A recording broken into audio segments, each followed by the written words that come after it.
तो हम यहाँ से शिफ्ट होते हैं शील्ड हेलीकैरियर के ऊपर, जहाँ पे हम देख रहे हैं कि एक लड़की को बिठाया हुआ है। और अगर आपको याद हो तो ये वही लड़की है जो उनके ग्रुप के साथ घूम रही थी। यानी कि जो हमने फ्लैश बैक के अंदर देखा था एक लड़की को जो उनके पीछे पीछे आ रही थी, लेकिन हमें अभी तक नहीं पता कि आखिरकार ये है कौन। तो हम देख रहे हैं कि यहाँ पे शील्ड वालों ने उसको पकड़ा हुआ है और उसकी पूछताछ वगैरह कर रहे हैं। तो वहाँ पे हम देखते हैं कि मारिया हिल आती हैं और उससे पूछती हैं उसका नाम, लेकिन वो जो है कुछ बोलती नहीं, सिर्फ खामोश रहती है। तो फिर हमारी हिल बोलती है कि एजेंट जॉनसन, मैंने आपसे आपका, तो वो उनकी बात काटते हुए बोलती है कि आप जो सवाल का जवाब पहले से जानती हैं मैं उसका जवाब नहीं देने वाली हूँ, तो इसलिए मुझसे कुछ ऐसा पूछो जो आपको पहले से नहीं पता है। और वो बोलती है कि तुम्हारे रिकॉर्ड्स बता रहे हैं कि तुम एक शील्ड की एजेंट हो, वो भी लेवल 10 की। और ये जो है सबसे हाई इंटेलिजेंस क्लियरेंस रैंकिंग है इस पूरी दुनिया के अंदर, यानी कि आज तक किसी भी ह्यूमन ने इससे ज़्यादा रैंकिंग हासिल नहीं करी। तो हमारी हेल ये बोलती हैं कि मुझे इस बात पर हैरत हो रही है कि तुम्हारे पास लेवल 10 क्लियरेंस कैसे है, क्योंकि ये तो दुनिया में सिर्फ कुछ ही लोगों के पास है। और वो पूछने कि तुम्हारी उम्र क्या है, तो उसका भी वो जवाब नहीं देती है। तो वो बोलती है कि मुझे ये सिर्फ जानना है कि किस तरह से एक 18 साल की बच्ची के पास हाईएस्ट लेवल सिक्योरिटी क्लियरेंस है इस प्लेनेट के ऊपर। मतलब जाहिर सी बात है कि इसको तुम्हें निक फ्यूरी ने दिया होगा, लेकिन सवाल ये है कि निक फ्यूरी ने तुम्हें ये क्यों दिया। तो वो बोलती है कि इसके लिए तो आपको पहले लेवल 10 क्लियरेंस हासिल करना पड़ेगा, तब जाके आपको पता लगेगा। तो वो बोलती है कि तुम्हें समझ में नहीं आ रहा है, लगता है कि तुम यहाँ पे बहुत बड़ी मुश्किल में फंस चुकी हो। तुम उस ऑपरेशन के केस में फंसी हो जो निक फ्यूरी यहाँ की गवर्नमेंट से और यहाँ की अथॉरिटी से बगैर पूछे करा था। तो यहाँ पे अगर तुम मुझे सीधा जवाब नहीं दोगी जवाब, तो तुम बहुत बुरी तरह से फंस सकती हो। और मैं जानना चाहती हूँ कि आज रात क्या हुआ था। तो वो बोलते कि हमारे पास एक सैटेलाइट है 54-7 JTEL, उसके अंदर हम दुनिया भर की चीज़ों को रिकॉर्ड करते हैं। और अगर आप चाहें तो अभी जाके देख सकते हैं। और उस सैटेलाइट का कोड नेम है एड ओनील, और उसके अंदर आज रात के सारे इवेंट जो है हाई रेजोल्यूशन और स्ट्रीमिंग ऑडियो के साथ रिकॉर्ड किए गए हैं। तो प्लीज़ अपना टाइम यहाँ पे वेस्ट नहीं करिए और वो जाके ट्रांसमिशन देख लीजिए, तो आपको पता चल जाएगा कि आज रात क्या हुआ था कमांडर। और यहाँ से हम शिफ्ट होते हैं वहीं पे जहाँ पे हम ये देख रहे थे कि ये ब्लास्ट हो रहा है। मतलब वो जो लड़की थी, वो जो औरत थी, उसने सारे लोगों को जमा करके एक ब्लास्ट करने की कोशिश करी है। तो हम देख रहे हैं कि वो जो एनर्जी ग्लोब है वो बढ़ता ही जा रहा है और उसके अंदर जितने लोग हैं उनको अब ज़िंदा रहने में काफ़ी ज़्यादा मुश्किलात आ रही हैं। और हम देखते हैं कि वो औरत निक फ्यूरी से यही कह रही है कि अगर तुम मुझे सुन सकते हो, अब मैं तुम्हारी मौत हूँ, अब तुमने जो गुनाह किए हैं ये उनकी सज़ा है। और हम दूसरी तरफ देखते हैं कि वहाँ पे दूर बैठा हुआ द थिंग, जिसको इतनी ज़ोर से उसने मारा था, वो यहाँ उड़ के गई थी। वो अपने हाथ दोनों ज़मीन पे मारता है ज़ोर से, और वहाँ की हम देखते हैं कि ज़मीन फट जाती है। और क्योंकि वो ग्लोब जो थी उस औरत की वजह से थी, तो जैसे ही वो समंदर के अंदर गिरती, वो ग्लोब भी समंदर के अंदर जाना शुरू हो जाता है। लेकिन हम देखते हैं वो एनर्जी ग्लोब इतना ज़्यादा तेज़ था, इतना ज़्यादा बड़ा था कि वो समंदर में गिरने के बाद भी बंद नहीं होता है। मतलब अभी भी उसकी मुस्तकिल जो है रेज़ निकल रही थी और ऐसा लग रहा था कि वो किसी भी टाइम बस फटने ही वाला है। और हम देखते हैं कि वो आखिर में यही बोल रही थी कि निक फ्यूरी आज रात पूरी दुनिया देखेगी कि किस तरह दुनिया का मशहूर हीरो जो अपने सो कॉल्ड हीरोज़ को मेरे पास लेकर आया था मुझे ख़त्म करने के लिए, उसकी क्या हालत हो गई है। और ये बात मुझे सुन के बहुत मज़ा आएगा कि पूरी दुनिया देखेगी तुम्हें कि तुम्हारा अंत किस तरह होगा। लेकिन निक फ्यूरी उसकी तरफ देख के सिर्फ मुस्कुरा रहे होते हैं और उसको कोई जवाब नहीं दे रहे होते हैं। तभी हम देखते हैं कि वो अचानक से चिल्लाना शुरू कर देती है और निक फ्यूरी देख के उसको हंसना शुरू कर देते हैं। और वो बहुत ज़ोर से चिल्लाती है कि नहीं, मेरे साथ ऐसा नहीं हो सकता। और वो चिल्लाते चिल्लाते अचानक हम देखते हैं कि उसके टुकड़े टुकड़े हो जाते हैं। और जैसे ही उसके टुकड़े टुकड़े होते हैं, वो जो ब्लास्ट उसकी वजह से बन रहा था वो बनना ख़त्म हो जाता है। मतलब अब सब कुछ नॉर्मल हो चुका है। और हम देखते हैं कि जितने भी हीरोज़ हैं सारे इधर से उधर बिखर जाते हैं, क्योंकि सबकी हालत बहुत ज़्यादा ख़राब हो गई थी इस ब्लास्ट के दौरान। और हम देखते हैं कि डेयरडेविल जो है यहाँ पे बेहोश हो चुका होता है और रीड रिचर्ड वगैरह सिर्फ एक ही सवाल पूछ रहे होते हैं कि आखिरकार यहाँ पे ये सब हो क्या रहा है और क्यों हो रहा है। क्या निक फ्यूरी तुम हमें कुछ बताने की कोशिश करोगे, क्योंकि हमें पता है कि अभी तक किसी को भी कुछ नहीं पता, सिर्फ कैप्टन अमेरिका को पता है कि यहाँ पे असल में हो क्या रहा है। और हम देखते हैं कि निक फ्यूरी भी वहाँ पे घिरे हुए होते हैं। तब वही औरत यानी वही लड़की आती है जिसका भी हम इंटरोगेशन देख रहे थे। मतलब वो जो इंटरोगेशन है वो इस सारी कहानी के बाद हुआ है, तो हमें ये सब सीन अब दिखाया जा रहा है। मतलब इस स्टोरी को जो है आगे पीछे करके दिखाया जा रहा है आपको थोड़ा कंफ्यूज करने के लिए। लेकिन ये सीन जो है ये पहले हुआ था और वो जो इंटरोगेशन उसका हो रहा है वो बाद में हुआ है। तभी वो लोग उससे पूछ रहे हैं कि आज रात क्या हुआ था। तो हम ये देख रहे हैं कि आज रात हुआ क्या था। तो हम देखते हैं कि वो बच्ची जो कि क्वैक के नाम से जानी जाती है, वो बोलती है कि सर मुझे माफ़ कर देगा, मैंने अपनी पावर्स कुछ ज़्यादा ही लगता है इस्तेमाल कर ली। और फिर हम यहाँ से दोबारा इंटेरोगेशन में आ जाते हैं जहाँ पे उसका इंटेरोगेशन चल रहा है मारिया हिल के साथ। और मारिया हिल पूछती है कि तुम्हारी फाइल बता रही है कि तुम म्यूटेंट हो। तो वो बोलती है कि नहीं, मैं म्यूटेंट नहीं हूँ। तो मारिया हिल बोलती है कि इसमें लिखा हुआ है कि तुम एबिलिटीज़ के साथ पैदा हुई थी। तो वो बोलती है कि ये टेक्निकली एक जेनेटिक डैमेज है, मेरे फादर ने मेरा जेनेटिक कोड चेंज कर दिया जिसकी वजह से मुझे कुछ एबिलिटीज़ मिल गई, लेकिन मेरे पास कोई म्यूटेंट जीन नहीं है, तो मैं म्यूटेंट नहीं हूँ। तो मारिया हिल बोलती है लेकिन तुम्हारे पास पावर्स तो हैं और तुम्हारे पास इतनी ख़तरनाक जेनेटिक एबिलिटी है जिसके ज़रिए तुम ऐसी वेव्स प्रोड्यूस कर सकती हो जो कि एक अर्थक्वेक की जैसी होती है। मतलब अगर तुम चाहो तो एक अर्थक्वेक भी ला सकती हो। और तुमने अपनी ये पावर्स किस तरह से इस्तेमाल करी लूसिया को बंद करने में और उसके अटैक को ख़त्म करने में। तो वो बोलती है कि मेरा बुलेट चलाने का निशाना बहुत ज़्यादा ज़बरदस्त है, तो मैं अपनी पावर्स को भी इसी तरह फोकस करती हूँ और मैं जहाँ से चाहूँ उसको चला सकती हूँ। मतलब मैं ये वेव्स जो हैं कहीं से भी प्रोड्यूस कर सकती हूँ, मुझे बस उस पर कॉन्सेंट्रेट करना होता है। और वो हमारी हेल्प पूछती है कि आखिरकार तुम इतने ख़तरनाक अटैक के बीच में पहुँची कैसे। तो वो बोलती है मैं तो सिर्फ ऑर्डर्स फॉलो कर रही थी। तो हमारी हेल्प बोलती है किसके ऑर्डर्स। तो वो बोलती है कि सीरियसली मुझे इसका भी जवाब देना पड़ेगा। तो वहाँ पर रीड रिचर्ड खड़े होते हैं और पूछते हैं कि एक मुझे बिल्कुल भी समझ नहीं आ रहा कि ये रोबो लेडी जो थी अचानक से सेल्फ डिस्ट्रैक्ट कैसे हो गई, या फिर किसी का इसमें हाथ है। और सारे ही लोग यही पूछ रहे होते हैं, नताशा वगैरह जो भी जितने भी होते हैं सब कंफ्यूज होते हैं कि आखिरकार ये हुआ क्या है हमारे साथ, क्योंकि उन बेचारों को तो कुछ पता भी नहीं कि ये हो क्या रहा है, वो तो बस बिला वजह मुश्किल में फंस चुके हैं। तो कैप्टन अमेरिका खड़े होते हैं अपनी बुरी हालत में और बोलते हैं इनको सब कुछ बता दो वरना मैं बता दूंगा। तो निक फ्यूरी बोलते हैं कि कैप्टन हर चीज़ का एक वक्त और जगह होती है, लेकिन अभी इन दोनों में से कुछ भी नहीं है। लेकिन कैप्टन अमेरिका बोलते हैं कि फ्यूरी तुम्हें बताना ही होगा। इतनी देर में हम देखते हैं कि उनकी तरफ कोई चीज़ आती है और पीछे से आवाज़ आती है फ्यूरी क्या तुम्हें मुझसे कुछ कहना है।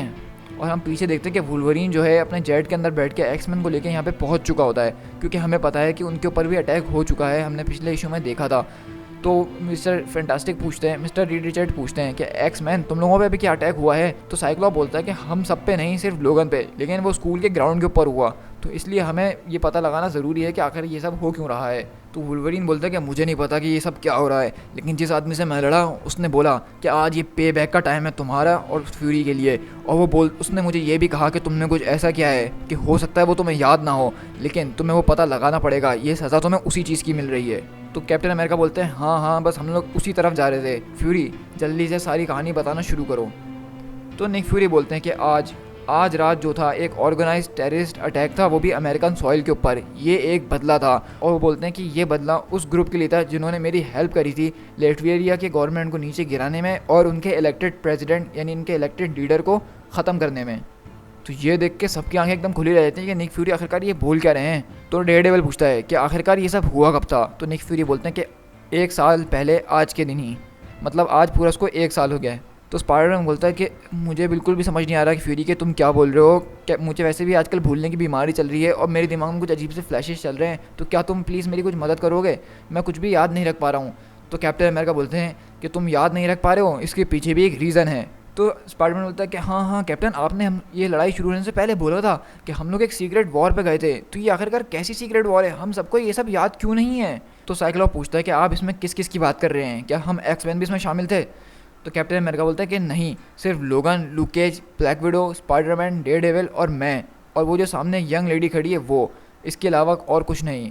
फ्यूरी तुम आगे बताओगे या फिर मैं ही कंटिन्यू करूँ। तो फ्यूरी बोलता है कि 1 साल पहले मैं तुम लोगों के पास आया था एक फेवर के लिए, और हम देखते हैं कि वो उन सबको पूरी की पूरी कहानी सुनाता है कि किस तरह से उसने सारी इन्फॉर्मेशन जमा करी और उसका अंदाजे से जो है लेटविरिया मिला हुआ था इन टेररिस्ट अटैक्स में, जो कि इन छोटे छोटे क्रिमिनल्स के ज़रिए हो रहे थे। तो निक फ्यूरी बोलते हैं कि मैंने तुम लोगों के साथ मिलकर यही प्लान बनाया था कि हम लोग वहाँ पर जाके उनको सही का सबक पता लगवाएंगे, और कहते हैं कि इस सब में गवर्नमेंट ने हमारी मदद करने से इनकार कर दिया था, लेकिन मैं अपनी कंट्री को इस तरह डूबता हुआ नहीं देख सकता था, चाहे मेरे लीडर इसमें माने या ना माने, मुझे वो करना था जिसके लिए मैंने ये अपनी सील्ड ऑर्गेनाइजेशन बनाई थी, मतलब अपनी कंट्री की हिफाजत करना और इस दुनिया को ऐसे ख़तरों से बचाना।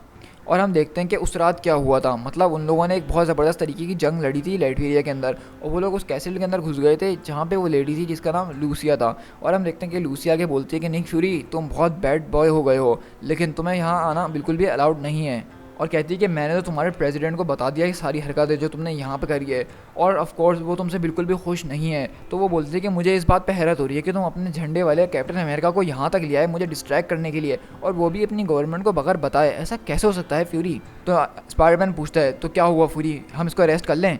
तो लूसिया बोलती है कि अरेस्ट, क्या तुम्हारा दिमाग बिल्कुल ठीक है, तुमने तो उनसे परमिशन भी नहीं ली है, तो तुम मुझे अरेस्ट करके आखिरकार दोगे किसको। तो कैप्टन पूछते हैं कि निक अब बताओ क्या करना है। तो निक फ्यूरी बोलते हैं कि हम यहाँ पे तुमसे मुकाबला या तुम्हें हराने के लिए नहीं आए, बल्कि यहाँ पे आज हमें एक एग्जाम्पल सेट करने के लिए आए हैं, ताकि आज के बाद कोई भी ये करने की ना सोचे जो तुमने हमारे साथ करने की सोची है। तो हमारे मुल्क को अंदर से खाना चाहती थी, लेकिन हम बहुत ज़्यादा चालाक हैं और हमने पता लगा लिया तुम्हारी साजिश का, तो इसलिए आज हम यहाँ पर तुम्हारे साथ कुछ ऐसा करेंगे, तुम्हें इस तरह से तकलीफ़ देंगे कि आज के बाद हर कोई जो हमारी कंट्री की तरफ ऐसा करने का सोचेगा वो डर के हमारे वापसी पीछे हट जाएगा। तो लोगन बोलता है क्या मैं इसको जाके ख़त्म कर दूँ। तो निक फ्यूरी बोलते कि नहीं डेज़ी, सब कुछ गिरा दो। तो डेज़ी पूछती है कि मैं ये सारा कुछ गिरा दूँ? तो निक फ्यूरी बोलते कि हाँ, एक यही तरीका है, एक यही ज़बान है जो इन लोगों को समझ आती है, सब कुछ ख़त्म कर दो, सब कुछ गिरा दो। और हम देखते हैं कि उस कैसल के अंदर एक बहुत बड़ी शॉक वेव पैदा होती है जो कि क्वेक ने अपनी पावर इस्तेमाल करके करी थी। और उसके बाद हम देखते हैं कि वहाँ पे जो उसका पूरा का पूरा महल था, पूरा कैसल था, वो तबाह बर्बाद हो जाता है। तो यहाँ पे हम ये देख रहे हैं कि ये सारे एवेंजर्स देख के हैरत में आ जाते हैं कि निक फ्यूरी ऐसा कैसे कर सकता है। तो निक फ्यूरी यही बोल रहे होते हैं कि इन लोगों को सिर्फ ये एक ही ज़बान समझ में आती थी, इसके अलावा उनको कोई और ज़बान समझ में नहीं आती है। लेकिन हम उसी फ्लैशबैक में देख रहे हैं जो निक फ्यूरी बता रहे हैं कि जब वो लोग दोबारा उठते हैं उस बर्बादी में से, तो ये सारे लोग निक फ्यूरी के ऊपर गुस्सा कर रहे होते हैं, क्योंकि निक फ्यूरी ने उनको ये नहीं बताया था कि वो लोग यहाँ पे आके ये करने वाले हैं। उन लोगों ने बताया था कि हम उसको बस सबक सिखाएंगे। तो वो लोग समझ रहे थे कि उनको मारने के बाद वो लोग आ जाएंगे, लेकिन निक फ्यूरी ने यहाँ पे पूरा का पूरा कैसल तबाह कर दिया और वहाँ पे जितने लोग थे सबको मार दिया। तो इसी वजह से निक फ्यूरी ने जो है उनमें से बहुत सारों की जो है मेमोरीज़ को ब्रेन वॉश करके हटा दिया, क्योंकि वो सारे लोग ऐसा नहीं चाहते थे। और निक फ्यूरी नहीं चाहते थे कि ये बात किसी और को पता चले या फिर गवर्नमेंट को पता चले ये बात। तो निक फ्यूरी ने इसलिए उन सबके ब्रेन वॉश कर दिए। तो डेयरडेविल यही पूछता है कि निक फ्यूरी, क्या तुमने इसलिए हमारा ब्रेन वॉश करा? तो निक फ्यूरी बोलते हैं कि ये प्रोसेस थोड़ा अलग था, हमने तुम्हें अलग तरह के ड्रग्स वगैरह दिए थे जिसके ज़रिए तुम सिर्फ एक वीकेंड में, यानी जो एक हफ्ते पहले तुम्हारे साथ जो भी कुछ हुआ था तुम वो सब भूल गए थे, उससे पहले का तुम्हें सब कुछ याद था, तुम कुछ नहीं भूले। और अगर आज ये सब नहीं हुआ होता तो तुम लोगों को ये सब पता भी नहीं चलता, तो ये सब कुछ इसी तरह सही चलता रहता। लेकिन लोगन बहुत ज़्यादा गुस्से में आ जाता है। लेकिन निक फ्यूरी यही समझाने की कोशिश कर रहे होते हैं कि जो मैंने करा वो एक वार टाइम जर्नल था, हमें वॉर के टाइम इस तरह के कदम उठाने पड़ते हैं, हम एक सोल्जर हैं, हम लोगों के ऑर्डर्स का इंतज़ार नहीं कर सकते हैं। और अगर हम इसी तरह इंतज़ार करते रहे ऑर्डर्स का तो एक ना एक दिन हमारा मुल्क ऐसे ही ख़त्म हो जाएगा। और जो मैंने उस दिन करा वो करना ज़रूरी था, वरना जो आज हमारे साथ अभी हो रहा है वो हमारे साथ एक साल पहले हो चुका होता। इसलिए जो मैंने एक साल पहले करा उसकी वजह से हमें ये एक साल और मिल गया था। तो इसलिए तुम लोग मेरा शुक्रिया अदा करो, ना कि मुझ पर चिल्लाओ। और मैंने जो किया था अपनी कंट्री के लिए किया था, इसमें मेरा कोई अपना फ़ायदा नहीं था। तो लेकिन लोगन बोलता है कि फ्यूरी, एक्स मैन के अलावा सिर्फ एक तुम ही थे जो कि जानता है कि मेरे साथ क्या गुजर रहा है। मतलब तुम्हें पता है कि मैं किस तरह के पास से गुजरा हूँ, मेरे दिमाग को इन लोगों ने कितनी बार छेड़ा है, मेरी मेमोरीज़ मेरे पास पूरी नहीं रहती हैं। तुम्हें पता है कि मेरे दिमाग से इन लोगों ने क्या क्या इन्फॉर्मेशन निकलवाई है, क्या क्या मुझे भुलवा दिया है। उसके बाद भी तुम मेरे सर में घुस के मेरे साथ खेल खेलते हो। तो निक फ्यूरी बोलते हैं कि तुम जो करते हो वो बहुत ज़बरदस्त काम करते हो, लेकिन कभी कभार मैं सब में चांसेस नहीं ले सकता हूँ। लेकिन वुल्वरीन बहुत ज़्यादा गुस्से में होता है और बोलता है कि तुम्हारी हिम्मत कैसे हुई कि तुमने लोगन के दिमाग में घुसने की कोशिश करी। और हम देखते हैं कि वुल्वरीन अपने क्लॉस निकालता है और सीधा निक फ्यूरी की बॉडी में घुस जाता है और यही बोल रहा होता है कि आइंदा आज के बाद ये बात याद रखना कि वुल्वरीन के दिमाग में कोई नहीं घुसता। तो हम देखते हैं वहीं पर जो क्वैक होती है वो फ़ौरन से अपनी पावर यूज़ करती है और वुल्वरीन तड़पना शुरू कर देता है। तो साइक्लॉप पूछता है कि एमा ये क्या कर रही है? तो क्वैक बताती है कि मैंने कुछ ज़्यादा ख़ास नहीं करा, मैंने सिर्फ इसके दिल को अंदर से एक्सप्लोड कर दिया। और हम देखते हैं कि बेचारा वुल्वरीन वहाँ पे गिर के तड़प रहा होता है।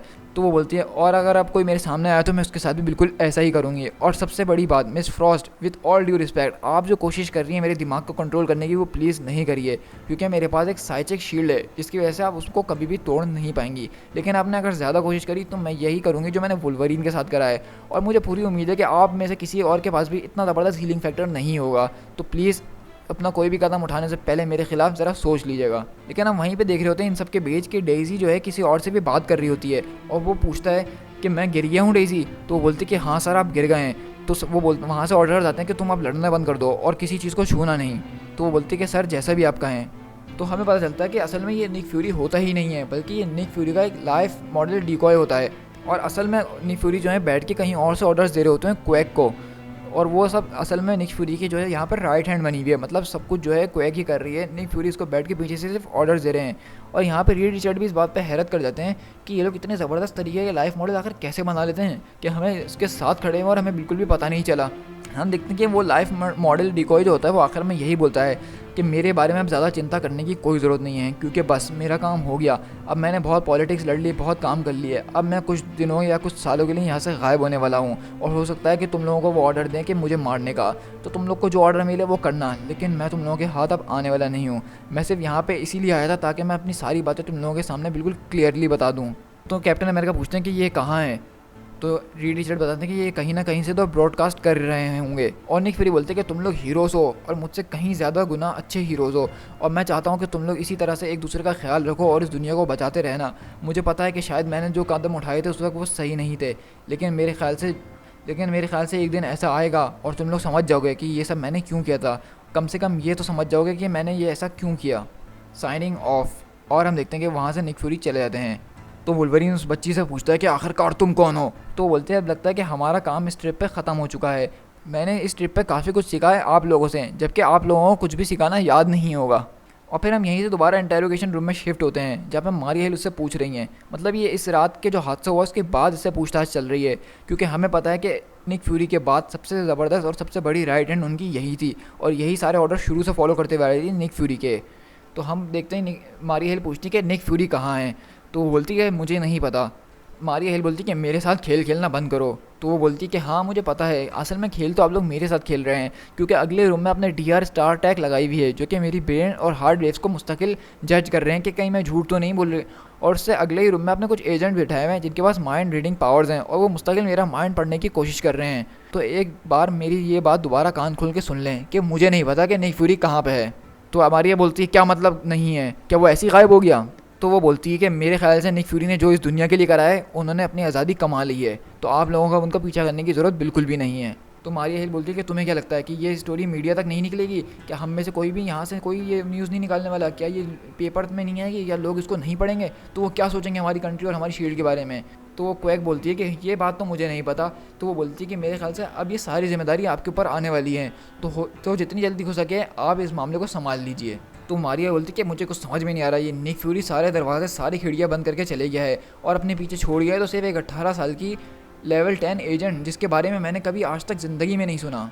और हम देखते हैं कि यहाँ पे क्वैक उसको मुस्कुराते हुए देखती है, लेकिन मारियल चिल्लाना शुरू कर देती है कि मुझे पता है कि तुम जानती हो कि फ्यूरी कहाँ है, तो जब भी तुम उससे मिलो या जब भी तुम उससे बात करो तो उसको बोल देना कि अब आज से वो मेरा मास्टर नहीं है और वो एक क्रिमिनल है, और जब भी मुझे वो दिखा मैं उसको शूट कर दूँगी या फिर इस दुनिया के सामने उसको ले आऊँगी, लेकिन आज के बाद निक फ्यूरी का नाम शील्ड में कोई नहीं लेगा। तो वो बोलती है कि ऑल राइट, जैसा तुम कहो, और अब मेरे ख्याल से मुझे अपने हाई स्कूल जाके अपनी पढ़ाई ख़त्म कर लेनी चाहिए। तो मारिया हिल ये सुन के और ज़्यादा तप जाती है और गुस्से में बोलती हुई जाती है कि जल्दी से नताशा रोमानोफ को यहाँ पे बुलाओ, वरना मुझसे बुरा कोई नहीं होगा।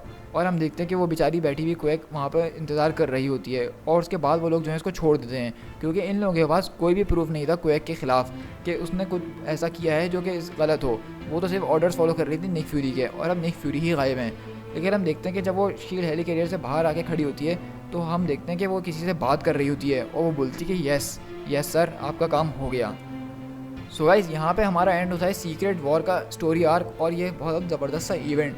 ये इवेंट मार्वल यूनिवर्स के अंदर इतना ज़्यादा फेमस तो नहीं है, और मैं शर्त लगा के कह सकता हूँ कि इसको बहुत ज़्यादा सिर्फ हार्ड कोर लोग जो हैं वही जानते हैं इस इवेंट के बारे में। आपने कभी किसी से नहीं सुना होगा इस इवेंट के बारे में, लेकिन मैं अपने चैनल पर कोशिश कर रहा हूँ कि मैं जितना हो सकूँ मार्वल कॉमिक्स के डीप में जाऊँ, क्योंकि जितना आप डीप में जाएंगे आपको उतना ही ज़्यादा मज़ा आएगा। वैसे स्टोरी देखें तो इसमें स्टोरी में ना ज़्यादा एक्शन था, ना ज़्यादा हाइपर था, ना ज़्यादा धमाका था, ना इसमें सेंट्री था, ना हल्क था, ना थॉर था, लेकिन असल में ये स्टोरी जो थी उन लोगों के लिए थी जो काफ़ी ज़्यादा थोड़े मैच्योर हो चुके हैं। मतलब किस तरह से पॉलिटिक्स काम करती है, किस तरह से गवर्नमेंट्स काम करती हैं, किस तरह से एजेंसीज़ वगैरह काम करती हैं। तो ये अगर आप थोड़े मैच्योर माइंड के हैं तो आपको मैं कहता हूँ कि ये स्टोरी आपको बहुत ज़्यादा पसंद आई होगी।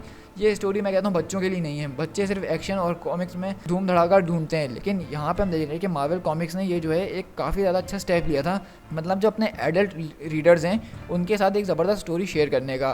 सो गाइस, आई होप कि मैंने ये स्टोरी आपके साथ अच्छी तरीके से शेयर करी होगी, और अब आप लोगों को पता चल गया होगा कि निक फ्यूरी मार्वल कॉमिक्स से क्यों गायब थे इतने सारे इशूज़ के अंदर, और वो छुप छुप के क्यों इस तरह से लोगों से मिल रहे थे और वो सामने नहीं आ रहे थे बिल्कुल भी। तो क्योंकि निक फ्यूरी ने कुछ गलती कर दी थी और आखिर में उनको इसका एहसास हुआ था कि उनको ऐसा नहीं करना चाहिए था, उन्होंने कुछ ज़्यादा ही जोश में आके ज़्यादा बड़े कदम उठा लिए थे, जिसकी वजह से अब वो छुपते फिर रहे हैं। लेकिन हम देख रहे हैं कि यहाँ पे अभी सिर्फ क्वैक को पता है कि निक फ्यूरी कहाँ है और वो उनसे बात करती है। और यहाँ पे अगर हम देखें क्वैक के कैरेक्टर को तो काफ़ी ज़्यादा ज़बरदस्त है कि एक 18 साल की बच्ची जिसके बारे में आज तक किसी ने नहीं सुना, उसके पास लेवल 10 क्लियरेंस है शील्ड का, तो ये काफ़ी ज़बरदस्त बात थी। तो निक फ्यूरी को आप सोच सकते हैं कि वो किस तरह के एजेंट्स अपने करीब रखते हैं, मतलब वो उन एजेंट्स को अपने करीब रखते हैं जिनके बारे में हमने कभी सोचा ही नहीं। जबकि आप लोग सोच रहे होंगे कि मारिया हिल जो है निक फ्यूरी की सबसे ज़बरदस्त एजेंट है, तो वो क्यों यहाँ पे नहीं हमें दिखी। तो हमें पता चलता है कि निक फ्यूरी की जगह अब मारिया हिल को मिल गई है, तो इसलिए हम देख रहे हैं कि शील्ड को जो है मारिया हिल संभाल रही है। तो इसी वजह से एवेंजर्स और शील्ड के दरमियान के जो रिलेशन है वो भी काफ़ी ज़्यादा ख़राब हो चुके हैं, क्योंकि मारिया हिल ये समझती है कि निक फ्यूरी जो है अभी भी एवेंजर्स से मिला हुआ है। अब इसके बाद अगर हम जब निक फ्यूरी को देखेंगे तो आप लोग देख के बिल्कुल हैरत में रह जाएंगे। मतलब अब निक फ्यूरी जो है अंडरग्राउंड रह के ही काम करेंगे, लेकिन वो जिस तरह से और जो काम कर रहे होंगे वो देख के आपके होश उड़ने वाले हैं। बस अगले कुछ दिनों में ऐसे ऐसे कॉमिक्स आपके सामने आने वाले हैं इसी कॉन्टीन्यूटी से रिलेटेड, जो कि आगे जाके एक बहुत बड़ा धमाका करने वाले हैं। तो मेरी बस आपसे एक ही रिक्वेस्ट है कि अब से मैं जो भी कॉमिक्स शेयर करूँगा जो कॉन्टीन्यूटी के अंदर होंगे वो आप ज़रूर देखें और गौर से देखेगा हर एक छोटी सी छोटी चीज़ को, क्योंकि जब मेन इवेंट आएगा तो उसमें आप बोलेंगे यार ये तो मैंने वहाँ पे देखा था, ये मैंने यहाँ पे देखा था, तो आपको काफ़ी ज़्यादा मज़ा आएगा। सो गाइस आई होप कि आपको ये वीडियो काफ़ी ज़्यादा पसंद आई होगी और ये कॉमिक बुक भी आपको काफ़ी ज़्यादा अच्छा लगा होगा और ये आपकी रिक्वेस्ट के मुताबिक ही मैंने बनाया था। सो गाइस इस वीडियो को जल्दी से लाइक, कमेंट और अपने दोस्तों के साथ शेयर कर दीजिए ताकि वो भी इस तरह के ऑसम इवेंट्स देख सकें जो कि यूट्यूब पर काफ़ी कम हैं। और मेरे चैनल को सब्सक्राइब जरूर कर दीजिएगा इस तरह के ऑसम कॉन्टेंट्स और कॉमिक्स सीरीज़ देखने के लिए। So guys this is Speed Tiger, मिलते हैं अपनी नेक्स्ट वीडियो में। Till then thank you so much.